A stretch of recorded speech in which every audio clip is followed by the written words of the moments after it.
When a promising pre-med student vanishes into thin air, it turns a college town upside down. She just disappears, and that was very scary to all of the parents who have kids here. She was definitely in a position where she was very vulnerable. It's terrifying. You think predator. But as hours turn to days, there are also rumors about a love affair that may have drifted into dangerous waters. Their dorm room was a revolving door of women. She said all that. Yeah, I know that girl that. Through all the rumors, we just really wanted to find out the truth. Those suspicions of foul play bubble to the surface. Proof a crime was committed may remain forever out of grasp. It felt like a slap in the face. I felt sorry for the family, but I just couldn't believe what I was hearing. How often does somebody, quote unquote, get away with murder?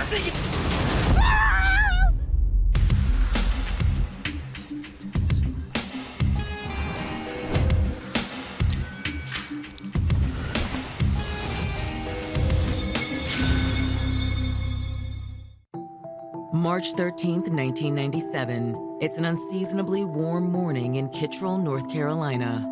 Kittrell is a small town about 35 miles north of Raleigh. It is very rural, lots of trees, lots of fields. About 500 people call it home. Just off the freeway, a construction crew is setting up for road repairs when a worker makes a startling discovery.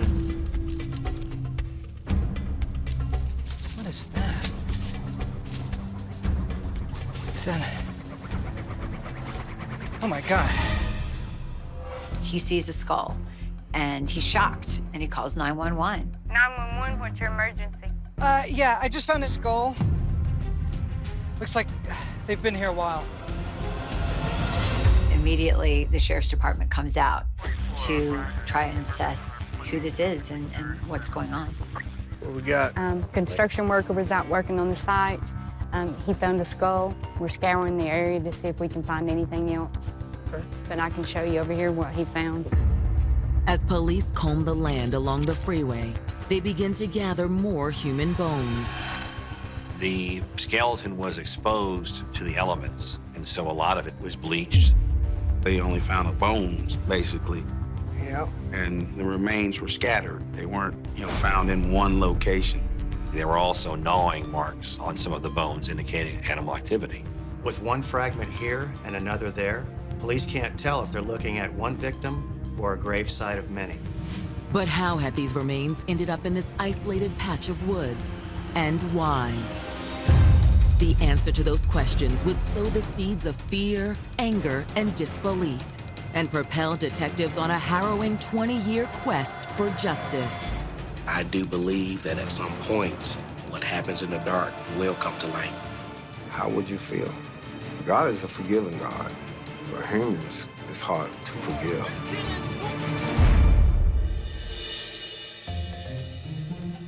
Born December 22nd, 1975 in Charlotte, North Carolina, LaCoy McQueen grew up in a household where the motto was, everything is possible. She came from a loving family who really believed that she could do anything she wanted to do. With her trademark grin and bookish glasses, LaCoy stood out for her deep warmth and profound intelligence. Hey, Mom. Did you know the adult heartbeat beats 5 quarts of blood per minute? Oh, really? She just had that friendly attitude, the type of person that gets along with anybody. She was smart, and from what I understand, always desired to be a doctor. So it was a dream come true when, after graduating high school in 1994, LaCoy was accepted into Shaw University, a prestigious all-black college in Raleigh. Shaw University is a very historical university with a long lineage of very successful individuals. The family of LaCoy McQueen was so proud of her and so proud of her accomplishments. Once on campus, the laser-focused pre-med student took advantage of every aspect of college life. She was the type of person to make sure she studied hard and attended all of her classes on time. Amazing grace, amazing grace. She sang in the gospel choir at Shaw University. She had a very beautiful voice, which she definitely used to uplift the name of Jesus through song. I know you're not in here singing, girl. Oh, man, you guys taught me singing. Good. Thank you. And along the way, LaCoy formed the kind of friendships that last a lifetime with roommates Barbara Clifton and Stephanie Jacobs. What's going on with you? Oh, I got an exam. Yeah. I gotta go study. We'll be here. She loved her roommates. They were like sisters. I love you. They all developed a very tight and close bond. LaCoy was almost like a mother figure. If you were to go off campus, she wanted to know when you were going, where you were going, and when you were coming back. She was just that protective of her friends. Joined at the hip, these young, ambitious women never missed an opportunity to explore Raleigh together. There's a lot of activity for college students in this area. Clubs, bars, restaurants, movie theaters, bowling alleys. There are all kinds of activities. And then, the students host their own parties. There's an active college scene in and around this area pretty much all the time. You have Duke University, you have University of North Carolina at Chapel Hill, you also have North Carolina State University. And it's not uncommon for students here to travel to other campuses and kind of seek out their social lives there. Girl, you are losing. Whatever. Got it. I'm gonna go get a drink. It was on one of these off-campus jaunts in 1996 that LaCoy met a dashing 22-year-old business student from neighboring North Carolina State University. His name was Chris Loing. Chris was a catch. He was a good-looking guy. He was charming. He was a smooth talker. So you go to North Carolina State? No, I go to Shaw. Yeah, I should have known that. That's why the prettiest girls go. Thank you. My name is Chris. My name is LaCoy. Chris came from a prominent local family. He had dreams, and one of them was to graduate from NC State and to go into the military and become an officer and move up through the ranks. His dad was in the military for 30-some years and brought him up on a military basis. And that was one of the things he was one of his big goals. Though a man like Chris could have easily had any woman he desired, he saw something special in LaCoy. So what's your plans after school? Thinking Duke University. That's a tough program to get into. She was not only attractive, but she was smart and she was ambitious and she wanted to have a career. She really had a future ahead of her. Me and my boy, we having a little party this weekend. Why don't you stop by? That sounds fun. From that point onward, LaCoy and Chris stayed in touch. And soon, a friendship blossomed into an affair as passionate as it was romantic. Baby, time for breakfast. Cereal. It isn't 5-star, but it is on the college budget. That was really sweet of you. When he was smitten with someone, he treated them like a princess. He doted on them, and LaCoy was no exception.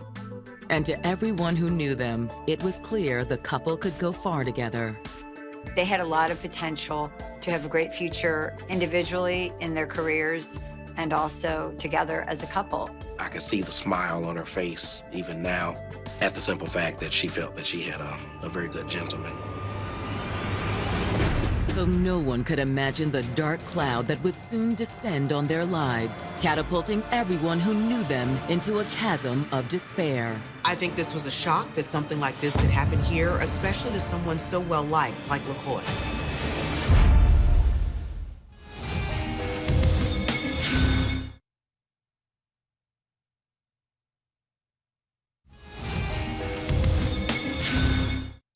For college co-ed LaCoy McQueen, 1996 was shaping up to be the best year of her life.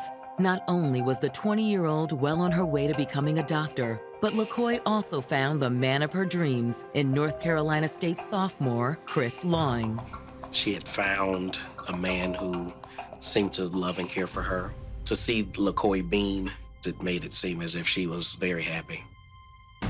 But on the evening of May 16th, just before summer vacation, something unexpected is about to happen. Apparently, LaCoy told her 2 roommates that she was going to stay out all night with Chris. Now, this was in 1996 before cell phones were widely used, so she would normally leave a message on the dorm room answering machine. This time, she didn't. By the next afternoon, when there's still no word from LaCoy, her roommates become deeply concerned. You still haven't heard anything? No, nothing. I feel like something happened to her. Nah, she's probably just with Chris. Maybe you should page him and see. Okay, yeah. This is 1996 pagers. They were very common back then. But before the girls even get a chance to place the call, their room phone rings. Hello? Hey, it's Chris. Can I speak to LaCoy? She's not with you? Why would you think she'll be with me? LaCoy said yesterday she was gonna meet up with you. I know, but she never showed up. You've got to be kidding me. She's not with him? No. When they explained that LaCoy is missing, Chris is shocked. He just figured she didn't show up because she got caught up in exams or packing. That's when her roommates tell Chris, we are going to call this in and report this and file a missing persons report. Please call me and tell me what they say. Okay, bye. That evening, LaCoy's roommates report her disappearance to local police. When a detective arrives to take their statement, he tries to reassure the panicked women. So tell us what happened. Well, LaCoy was supposed to meet up with her boyfriend, Chris, last night. And as it started getting later, she never came back. We see this with college students all the time. Really? Yeah, most of them turn themselves back into their own. Sometimes they're playing around, but eventually they always come back. It wouldn't be all that unusual for a college girl not to come home on a particular night. Maybe LaCoy just wanted to get away for a little while with finals being over, just wanted to go and recharge her brain cells. She could have been out with some other friends. She could have just been out partying. But Stephanie and Barbara insist that wasn't LaCoy's MO. No, it's not like her. It's not like her at all. That was completely out of LaCoy's character to not let anyone know where she was going or what time she would be back. If LaCoy said she would be somewhere at a certain time, LaCoy was going to be there at that time. And something else makes Stephanie and Barbara certain that LaCoy had no intention of going far. She left with nothing on her but an umbrella, her car keys, and 50 cents. What does her boyfriend think about all this? He's just as confused as we are. All right, we'll go ahead and check in with him. Man, maybe he might know something about where we can find LaCoy. Because Chris was the last person that LaCoy said she was going to meet, he became the individual that everyone sought after to determine where LaCoy actually was. At 2 a.m. on May 18th, Raleigh police arrive outside Chris Lawing's campus dorm suite. They knock on the door and there's no answer. Given the situation, police feel it's critical to conduct an immediate welfare check. If something has happened to LaCoy, Chris might also be in danger. With a key from the resident advisor, police enter the student suite. What the hell? Police, we didn't get an answer when we knocked. What's this about? We're looking into the disappearance of a woman we believe you may be dating. Well, I'll be glad to help you. Chris says he's glad they're there and he wants to help, but when they ask for permission to enter his room, he says no. You don't mind when we take a look in here? My roommate's in there asleep right now, so it'd just be better if we just stay out here. He tells them that they cannot come into the room because his roommate is sleeping. Police wonder if Chris is trying to hide something. After knocking on the door, they discover that he has a dirty little secret. They ultimately learn it's not his roommate sleeping. There was another woman in the room. Excuse me, miss, what's your name? Shonda Graham? You don't mind if I take a look in there? This is a big surprise to law enforcement because, again, Chris is supposed to be dating LaCoy McQueen. Just go back in the room. I'll sort this out. You want to have a chat?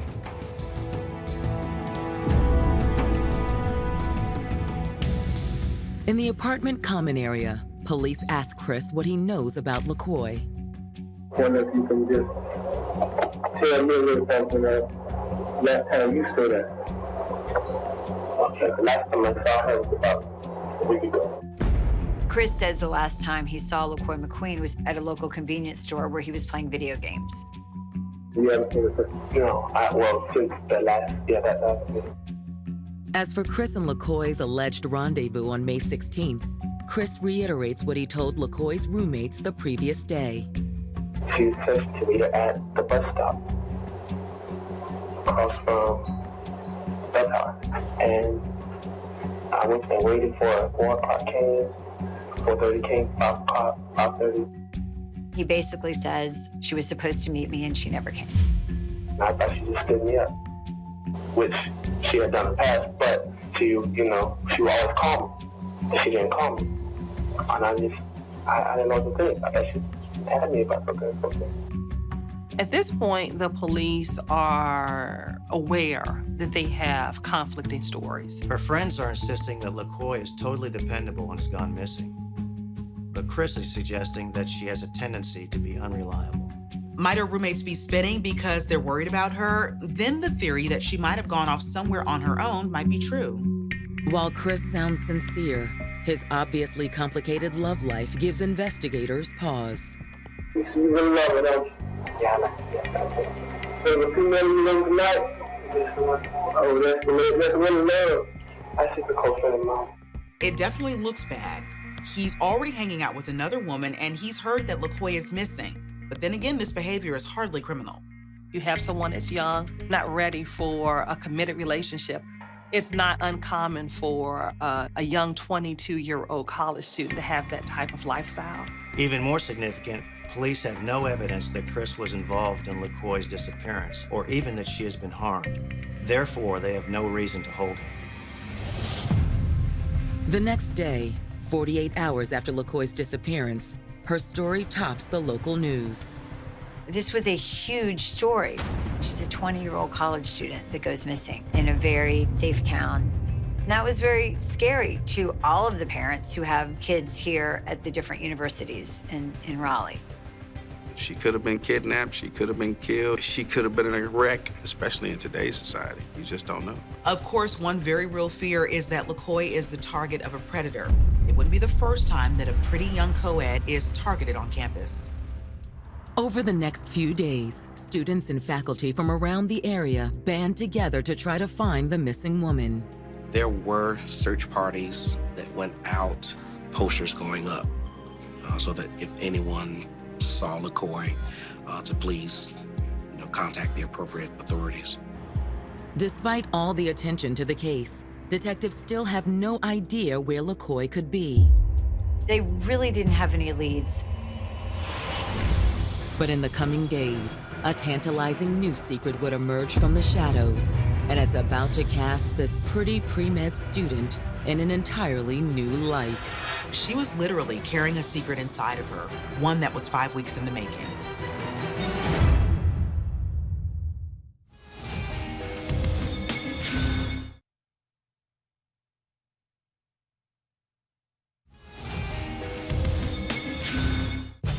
Three days after pre-med student LaCoy McQueen vanished in Raleigh, North Carolina, police have begun to fear the worst. In any case where, someone's missing for, more than 48 hours, the chances start to diminish in terms of there being a positive outcome to the situation. Through it all, LaCoy's friends and family struggle to remain hopeful. It was extremely difficult to not know what happened to LaCoy. It gave such an empty feeling to not understand what was going on or where LaCoy was. But police are about to get a new break in the case, and it's a stunner. After LaCoy goes missing, her roommates come forward with additional information. Before LaCoy disappeared, she shared a secret with us. Yeah, go on. At the time that LaCoy disappeared, she was 5 weeks pregnant. Do you know who the father is? It was Chris. Chris Long was the father. Okay. This is the very man LaCoy was supposed to meet on the day she vanished. According to LaCoy's roommates, Chris had pushed LaCoy to get an abortion. Chris was very adamant about his future and that a baby just did not fit in his plans. There has been this ongoing discussion about whether she should keep the pregnancy or terminate the pregnancy. But LaCoy's friends say they encouraged her not to let Chris decide the child's fate. But what do you want to do? I already love my baby. I want to keep it. Well, let's just do this. When we all graduate, we'll get one big house and help you raise the baby. Her friends said, we love you, we will support you, we will help you, and that they would all be surrogate moms. You guys will actually do that for me? Yes. We got your back. That gave LaCoy McQueen confidence to tell Chris Long that she was going to keep their baby. Then she goes to meet him, she disappears. While the timing is certainly suspicious, nothing else LaCoy's two roommates say about Chris surprises detectives. His entire future was ahead of him. A 22-year-old young man might prefer an abortion over having a child at that time in his life. This new information convinces detectives it's time to haul Chris Long in for another chat. At the station, the conversation begins with a fib that investigators hope will get their suspect to talk. And then you saw Miss McQueen at 4 o'clock on the 16th. I have people to see Miss Song. Yeah? It isn't long before Chris changes his tune and finally admits that he saw LaCoy that day. We had an argument. And why did you tell me when we first started out, you had to see her in over a week? Tell me about when we had an argument. He said, I was afraid to tell you because it might look like I had something to do with her disappearance. Chris was 22 years old at the time. I'm sure he was intimidated by the police presence. I don't know that it's all that unusual for a young man of that age to tell a story like that. But detectives are far from certain that Chris is telling the truth. You need to come on and be straight. What was the argument about? We talked about decisions based on she was pregnant. I'm like, I think we should, cancel this. Because I don't think that we're ready. And she's like, you don't understand me. You don't understand my feelings. And I went to that. I did. She was right. I didn't understand. Was in a physical confrontation. I've never touched a woman in my life. Where is she at now? I don't know. She was pissed. She turned and she started walking and she saw this blue car. I think she knew the guy. I didn't even find out. And she got in the car with some guys and drove off. Who was the guy? I have no idea. Tell me what color it was. And it was blue. It was like light blue. How many people was in the car? I saw two black men. You see your girl who's pregnant walk off in the car. I wasn't going to remember very much. When you upset, you're like, she was like, I was like, fine. Why you gonna be like that? At that point, detectives decide to confront Chris about the disturbing phone call he allegedly made to his pregnant girlfriend prior to her disappearance. It was said that you had mentioned to Miss McQueen about her getting an abortion and y'all filming an abortion in the store. You remember their conversation? She was worried about what was going to happen to her, like prior to an operation. I was like, so they have films for it to let you know what's going to happen to you. Chris insisted that her roommates had completely misconstrued what he was talking about and had blown this whole pregnancy debate out of proportion because LaCoy was missing. There does not appear to be any love lost between Chris and the roommates. He wasn't faithful to LaCoy, and this was something that the roommates did not like or appreciate. While Chris knew that his behavior was hardly exemplary, he was equally clear that he had nothing to do with the disappearance and was not the kind of person who would harm a woman. While investigators still have doubts about Chris's account, they know they can't discount his story about the two strange men who allegedly gave LaCoy a ride. Chris's version of events is extremely plausible. Here is LaCoy. She's upset. Two guys could have easily seen what transpired between Chris and LaCoy. Ma'am, you all right? Yeah, she all right. You need a ride? I think so. LaCoy! LaCoy! Whoa! She's in what is arguably a safe neighborhood. And by car, she is maybe 5 miles from her university. Maybe she trusts they're going to take me home. She drives off and is never seen or heard from again. Using the descriptions provided by Chris, detectives publicize details about the suspects and their vehicle to the Raleigh community. Almost immediately, tips start rolling in. They did have people that thought they may have seen her and saw a car that might match that description that had a young woman in it. It looked like Chris might be telling the truth. Which meant that this college town's worst nightmare could be coming true. Was someone targeting young co-eds? If so, who's next?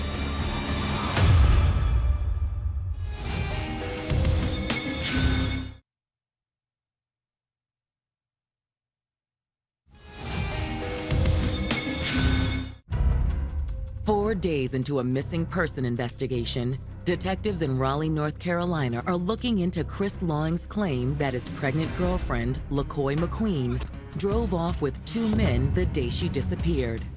When police put out information about these suspects, they get several tips and follow them up. While the new leads seem promising, investigators remain suspicious of Chris Lawing. Since he had originally lied to investigators about seeing LaCoy on the day she disappeared, they believed he had something to hide.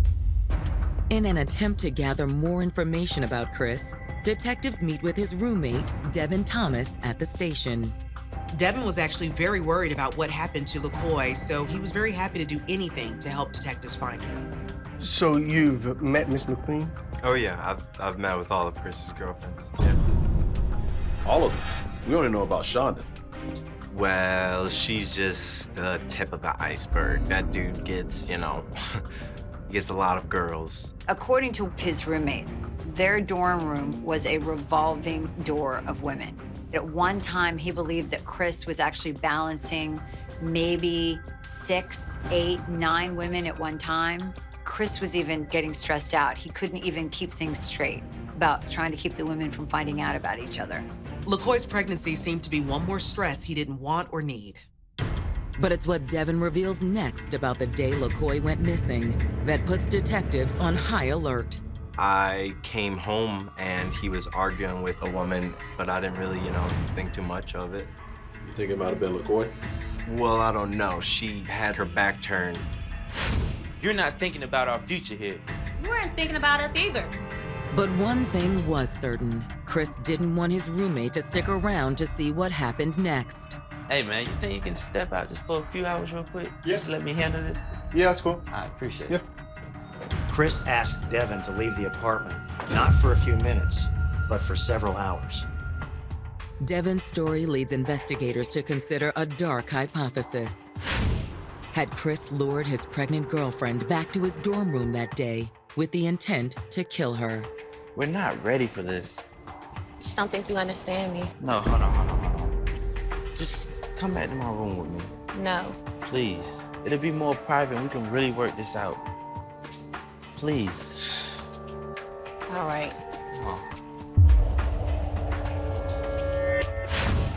Chris didn't expect for his roommate to be there, so he had to get rid of him. Once he did, he was free to kill LaCoy and dispose of the body. 7 days after LaCoy's disappearance, detectives obtain a warrant to search Chris's room. They did find a very small amount of blood. They thought that could have been an indication that something happened to LaCoy in that dorm room. So they sent the DNA off for testing and waited for the results. Meanwhile, detectives call in Shonda Graham, the woman found in Chris's room the night police first questioned him.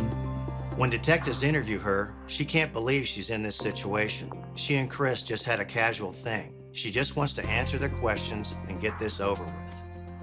And soon, Shonda reveals something about the day LaCoy vanished that seems to provide a missing piece of the puzzle. Shonda said that Chris borrowed her car on the day that LaCoy went missing. He used her car for at least a few hours that day. So there was clearly an opportunity there if he had killed LaCoy McQueen and wanted to remove her body. After securing another warrant, detectives impound Shonda's vehicle and sweep it for evidence. But what looks like a promising lead turns out to be a dead end. There wasn't anything found in the car that was consistent with LaCoy's DNA. They don't find any fluids, tissue, or anything inside the car. And it had not been cleaned at the time that the police checked it. While it's a disappointing setback, There's still one piece of evidence that could tie Chris to LaCoy's disappearance. Here's the DNA results. When the lab results came back, the tests indicate that the DNA could have belonged to LaCoy. The test is inconclusive. They believed it to be hers, but the tests weren't definitive. We're gonna need more than what we have if this is our guy.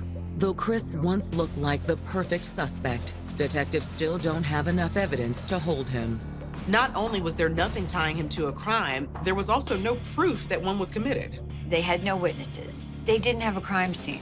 They didn't have a body. That was really the big problem. So what really happened to LaCoy McQueen? A gruesome discovery in North Carolina's woods is about to deepen that mystery. There's some situations where people do devious and dirty things. It's a lot of unanswered questions.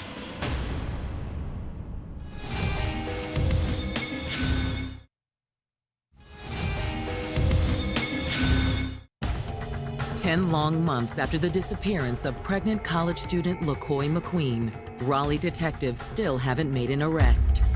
They suspected her boyfriend, Chris Long, but with no body or evidence that she had been harmed, it was anyone's guess what really happened to this young woman. But 30 miles outside of Raleigh in Kittrell, North Carolina, a chilling discovery is about to change the course of the case. March 13th, 1997, a road crew is working in Vance County off of Highway 1, and they see a skull. When police are called to the scene, they uncover more scattered bones and begin piecing together what looks like a female skeleton. They thought it was a woman because of her size, but there was an even more unusual clue that made it more obvious: women's socks. They knew that the socks were hers because her foot bones were actually still in one of the socks. As for how this woman died, disturbing clues found at the scene suggest possible theories. Near the remains, they found some shotgun shell casings. The shotgun casings that they found could have been as a result of her being shot. They also found a man's sock and a pair of men's underwear. The presence of a sock, in addition to the men's underwear, indicates that it could have been a sexual assault because at some point, this other individual became undressed. To try to identify the victim, police search their database for missing women in the area. Sure enough, LaCoy McQueen's name is immediately one of the first to come up. 4 days later, on March 17, 1997, police positively ID'd their Jane Doe. Dental records confirmed that it was in fact LaCoy's body. For those closest to LaCoy, it's a crushing blow.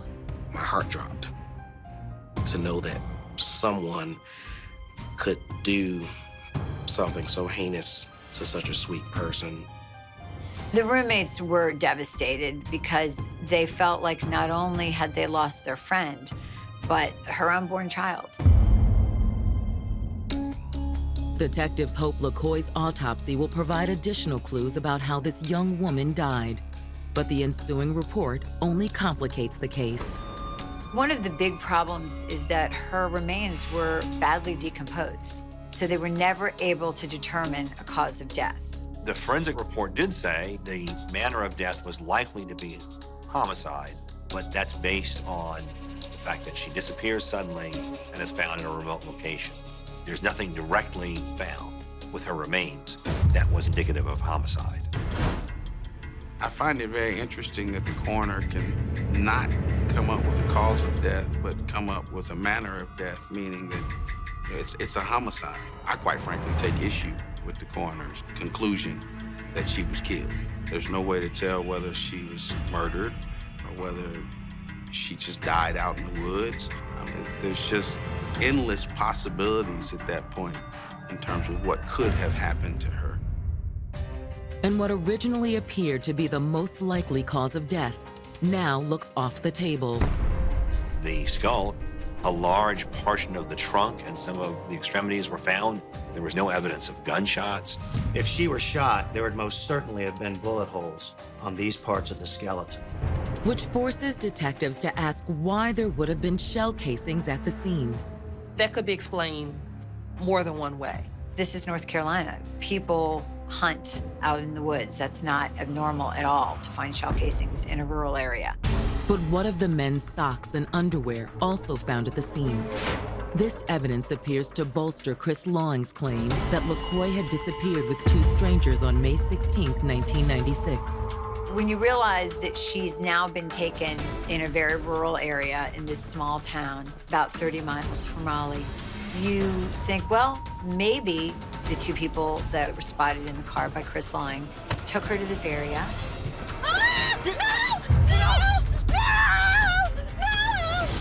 Maybe they raped her, maybe they killed her and left her in those woods to die. But after further investigation, detectives uncover another plausible explanation for these mysterious articles of clothing. Homeless people had lived in that area, and maybe it was not connected to her remains, that it just happened to be in that area. While leads about the two strange men go nowhere, detectives know they still have a good circumstantial case against Chris Lawing. LaCoy was pregnant. It was clear that Chris did not want to be a father. He was the last person that they knew that she was actually going to meet. And when they interview him, he says one thing, and then his story changes and he admits to them, well, I did see her and we have an argument. But at the same time, the case against Chris is purely circumstantial, so authorities have a tough call to make. On March 19, 1997, Raleigh authorities decide to roll the dice. That day, Chris is arrested outside of his residence. Chris is ultimately charged with first-degree murder. But since LaCoy's decomposed remains made it impossible to determine if she was pregnant at the time of her death, police were unable to charge Chris with the death of the unborn child. To LaCoy's loved ones, it's clear police have arrested the right man. I always thought Christopher was the guy, simply based on the rumors about LaCoy being pregnant and Christopher not wanting her to keep the baby. But Chris's loved ones feel certain police have made a terrible mistake. I felt sorry for the family, but I just couldn't believe what I was hearing. That didn't sound like Chris. Everybody who knew him and who was kin to him was very shocked. I mean, he probably did have another woman on the side, but that is no reason still to kill her. I mean, kill her and the baby? Nah, I don't see why he would kill her for being pregnant. It don't make sense. If anything, it would be joyful. His family would have been happy. We all believe in family around here. But in 6 short weeks, a stunning development will rock this case, leaving some to wonder if Chris Lawing's family hadn't been right all along. I said, thank you, Jesus.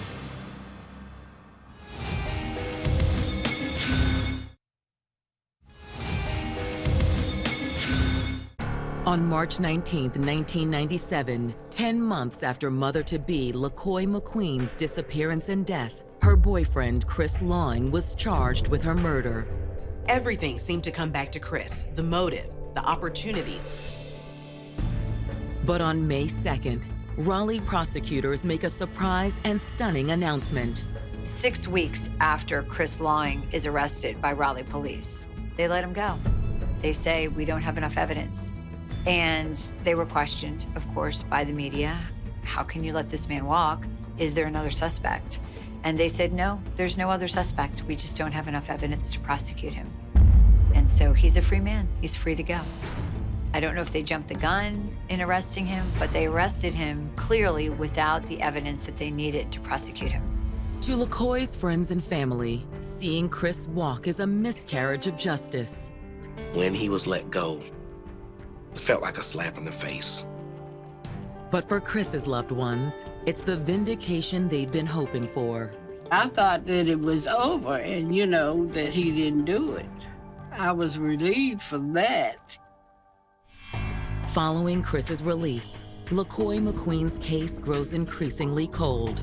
And as 1 year fades to the next, hope for justice wanes. I still have that empty feeling inside of me to not have closure in the case.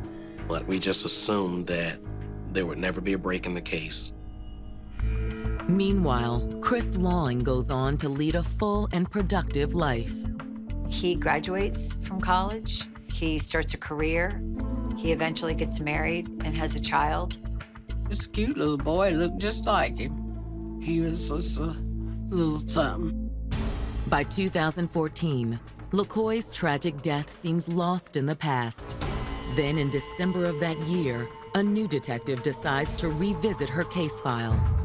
There have been a lot of cold cases that have been reopened over the course of the last, say, 10 to 15 years, given scientific advances that have occurred. In 1996, there was blood in Chris Long's dorm room. They believed it to be LaCoy McQueen's, but the tests were not definitive. In 2014, DNA testing was much more advanced. Detectives send the sample back out to see if it could be tied to LaCoy, and then all they could do is wait. Finally, the much-anticipated lab results come in. They were able to say that that was LaCoy McQueen's blood. The blood that was found on his carpet did have her DNA in it. For investigators, the findings inject a fresh shot of momentum into this case. Next, they decide to examine a pair of shoes confiscated from Chris's room nearly 2 decades earlier. They looked at a rock that was found in the shoe of Chris Long. The police sought the assistance of a geologist to compare the rocks that they took from Chris's boots with the rocks near the area where LaCoy's body was found. The geologist determined that the rocks from his boot were visually consistent with the rocks that were located in close proximity to LaCoy's body. The geologic study shows that it is possible that his boots contacted the gravel or rocks at the site of her burial. On December 17, 2014, police in Raleigh make an astonishing announcement. They had rearrested 40-year-old Chris Long for LaCoy McQueen's murder. When Chris Long was rearrested in 2014, we all went, what? Chris looked pretty surprised to be in that situation. I think anybody would be 20 years later. I just couldn't believe it. I said, whoa. You know, it kind of got next to me. The biggest thing that gripped people was the thought that 20 years after something happens, that there can be a knock on your door and you can be charged with first-degree murder. Once again, LaCoy and Chris's loved ones find themselves on opposite sides of the fence. I felt extremely happy to find out that because of new technology in forensics, that they were able to charge Christopher with LaCoy's murder. Come on, why wait until 17 years later and talk about the pebbles in the shoe? The family members probably saying, well, you ain't have nobody convicted yet. They wanted to blame on somebody.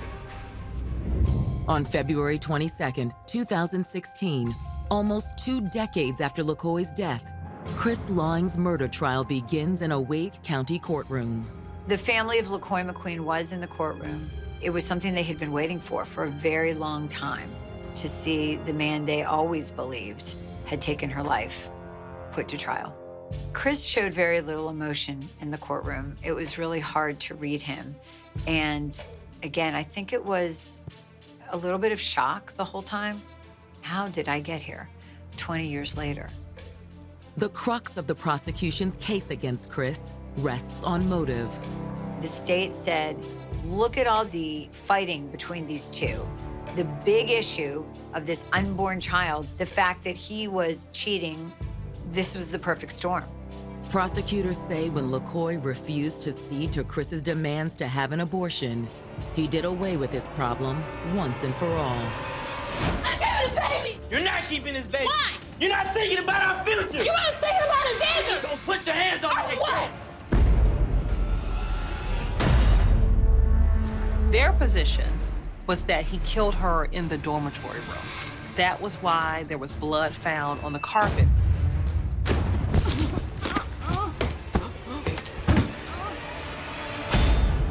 Following the murder, he somehow wrapped her body up. It was move-in day. There was a lot of activity at the dorm, in the midst of all of that he was able to take this body, remove it from the dorm room, and put it in the car without anyone realizing that it was actually a body that he was carrying. He then transported her to Vance County. Emotional testimony from LaCoy's roommates recalls her tragic disappearance as vividly as if it happened yesterday. One of the questions in court, how could you possibly remember this?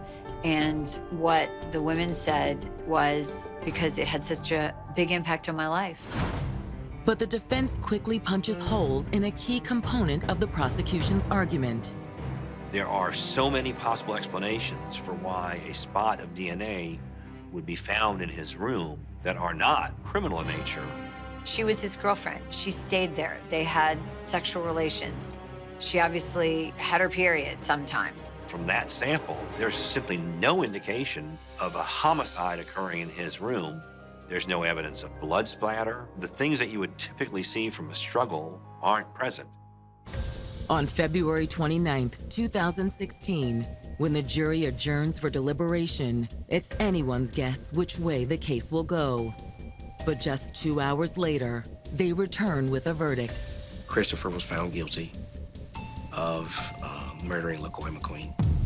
Her brother was very, very emotional.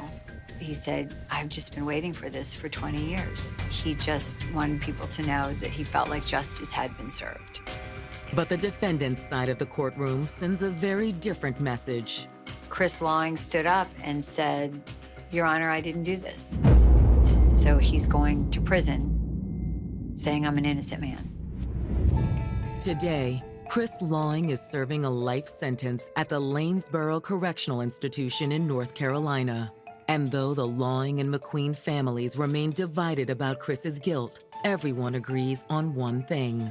The tragedy of this crime wasn't just the loss of a young woman and her baby, but the destruction of two promising futures. For those that loved LaCoy and Chris, there's a hurt that may never go away.